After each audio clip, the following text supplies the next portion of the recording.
तुझं केरळचं काय कनेक्शन आहे रे? अगं मी तिकडचा आहे. I am okay. 100% mallow.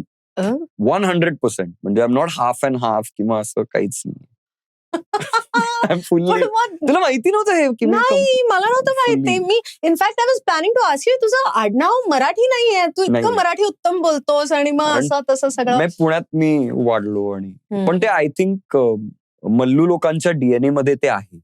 We are very good at adapting cultures and Yeah. Languages. Yeah.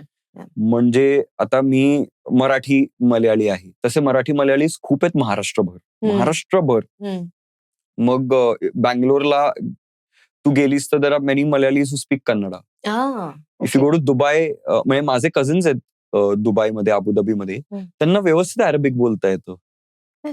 मग त्यांना हिंदी नाही नसेल येत, पण त्यांना अरेबिक बोलता येतं. म्हणजे वंडरफुल. तर हे आमच्या डीएनए मध्येच आहे की